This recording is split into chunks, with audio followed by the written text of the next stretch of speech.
Finding the right guitar strings can completely change how your guitar sounds and how it feels to play. But with so many options out there, it can be kind of hard to know exactly where to start and what to look for. So as someone who's been playing guitar for just over 15 years and has gone through my fair share of strings during that time, I thought I'd make this video to walk you through exactly what to look for when you're buying your next set of strings. And I'm actually going to show you and compare the differences on my different guitars. And I'm going to answer some common questions as well, all to help you find the strings that will work for you. So let's start by looking at how to read a string packet, because there's a lot going on here. And then I'll show you how all of these different things affect your guitar. Now, every packet is going to be laid out differently depending on who makes it, but they'll all have similar information on there. All the strings that I'm using today come from Daddario, who kindly sent me everything that I needed to make this video. And if you want to check everything out that I'm going to show you today, it's in the description down below. First up, we've got the string gauge, which tells us how thick a set of strings are.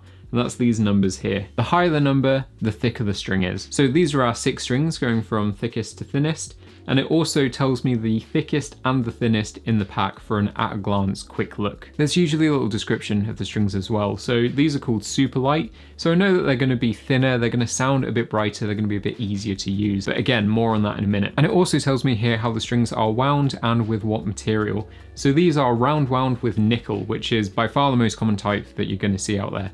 It's really important to pay attention to if you're looking for a specialist type of winding or material, if you're looking for a certain sound. And there's also things like string coating as well, all of which we're going to look at closer in a minute. But let's start by looking at string gauge, which is how thick a set of strings are. And this is the most important thing, I think, when looking at buying strings. It's certainly the thing that I look for the most, because it affects everything about the string, how it feels, how it sounds, and the types of tunings that you can get from it as well. Most of the time we call a pack of strings by the gauge of the high E string. So here I've got a pack of 8s, 9s and 11s. On these packs of strings, their individual string gauges are on the back. So if I flip them over, you can see that all the strings in the set of 8s are thinner than the set of 9s, so we call them lighter, whereas the strings in the 11s are thicker, so we call them heavier. And that's the language that we use to describe string gauge. We put it on a scale of light, which is thinner, to heavier, which is thicker. Lighter string gauges feel easier to play because there's less string tension, which means that you won't get as much resistance when you're fretting or bending a note. They also sound a bit brighter as well, with a bit more top end treble.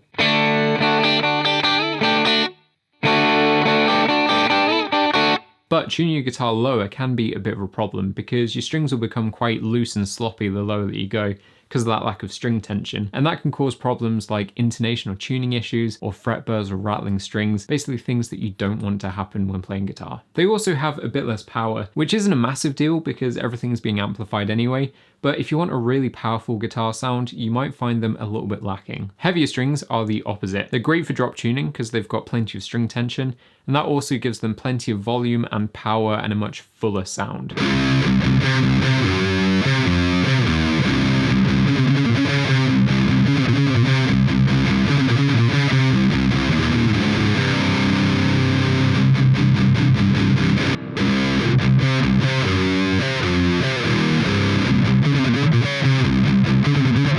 But in standard tuning, they will be a bit harder to use and a bit harder on your fingers as well. You can also find custom or hybrid string gauges as well that mix heavy and light together, usually to give you thicker bottom strings for a bit more power in the rhythm, with thinner light strings to make soloing a little bit easier. Now, if this is your first set of guitar strings and you're not sure where to start, I really recommend starting with a set of gauge 9 strings. And that's because they're a little bit on the lighter side, meaning that you get that extra usability out of them. They're a bit kinder to your hands, but they're not too light, so you get a more balanced sound from them. They're a really good all-rounder. I also want to point out that if there's a big difference in the string gauge that you're changing to, say you're changing from an 8 to an 11, then you're going to want to adjust or set up your guitar, because the change in string tension can introduce some problems like fret buzz, dead notes, or intonation issues. But setting up your guitar is really easy to do, and I've got a video that walks you through it step by step in the description. Another small thing that can affect how your strings feel on your guitar is your guitar's scale length, which is the distance between the nut and the bridge. For example, this Les Paul has a shorter scale length than the Stratocaster, which means that the same set of strings on both guitars will feel slightly different.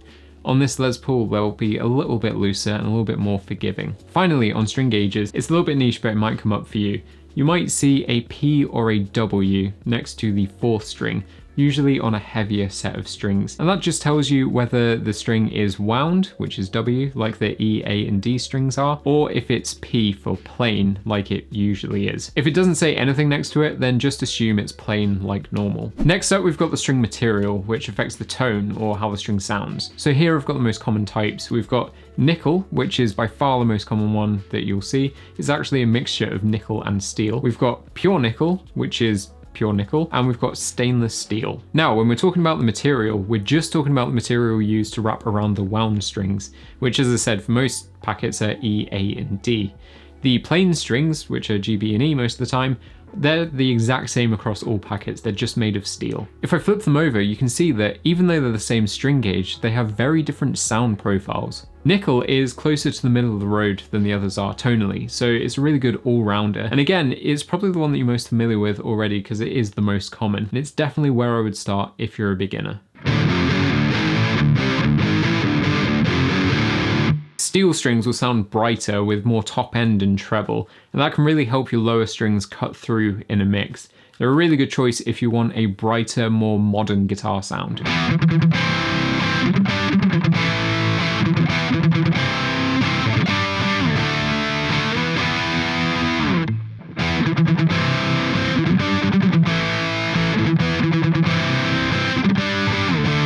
Now, pure nickel is a lot warmer sounding, which makes them great for a vintage guitar sound, because these were the strings that were available back in the day. So they're great if you're looking for a really authentically classic sound.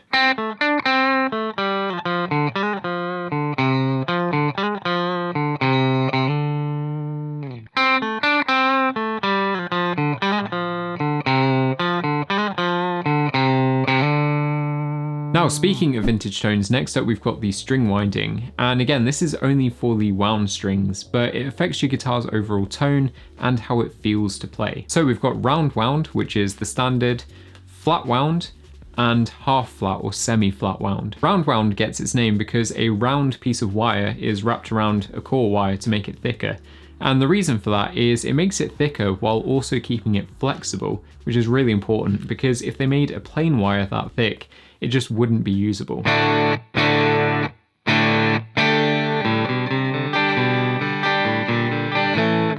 Flat wound strings have a warmer, more mellow sound to them, which makes them the string of choice for jazz musicians.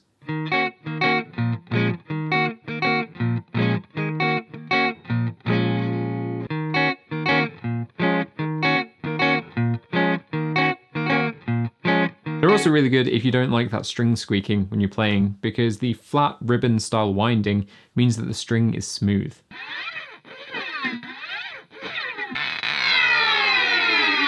Semi-flat strings, like you might expect, are a bit of a middle ground. So they're a bit warmer sounding than round wound strings and they don't have as much finger noise, but they still have some of that richness compared to flat wound strings.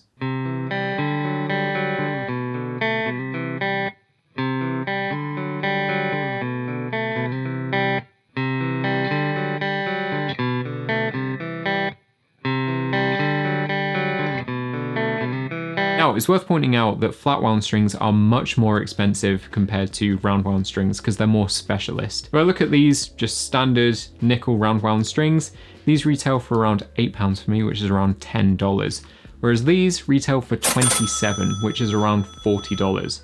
So big difference between them. Finally, we've got coated and uncoated strings, which is a bit more niche, but definitely worth talking about. Coated strings means that the strings have been covered in a very fine layer of film to protect them from things like dirt, moisture, air, basically anything that would cause them to rust and then eventually break. So in theory, coated strings should last longer. Now, I change my strings fairly often, so usually they don't get a chance to rust. But coated strings can be a really good option, particularly if you live in quite a humid area or by the sea and you find that your strings aren't lasting as long as they should be. Now, I'm actually running an experiment at the moment to see just how much longer coated strings last compared to uncoated strings. So make sure to check out that video when it comes out. Again, because they're a bit more niche, coated strings tend to cost a little bit more than uncoated strings, but actually not by that much. And if you consider that they're meant to last a little bit longer as well and you're meant to get more life out of them, it could be a good choice for you. As I said, there's a lot of different string types out there, and if you're like me, sometimes all these little details can add up and you can get a bit of a decision fatigue where you look at the pros and cons of everything and then you end up just doing nothing because you're so overwhelmed. So as I said earlier, if you're just looking for a recommendation, I really recommend starting with a set of gauge 9 round wound nickel strings because they're the standard. They're a really good starting place. Then from there, I recommend just trying out a bunch of different strings, not all in one go like I did today, one after the other, but the next time you need to restring your guitar, why don't you try a slightly different string gauge or a slightly different material? And eventually you'll build up an understanding of what strings work for you and importantly what doesn't work for you as well. If you've got any questions, please drop them in the comments below and I'll do my best to answer them. Otherwise, thank you for watching. I really hope this helped and I'll see you in the next one.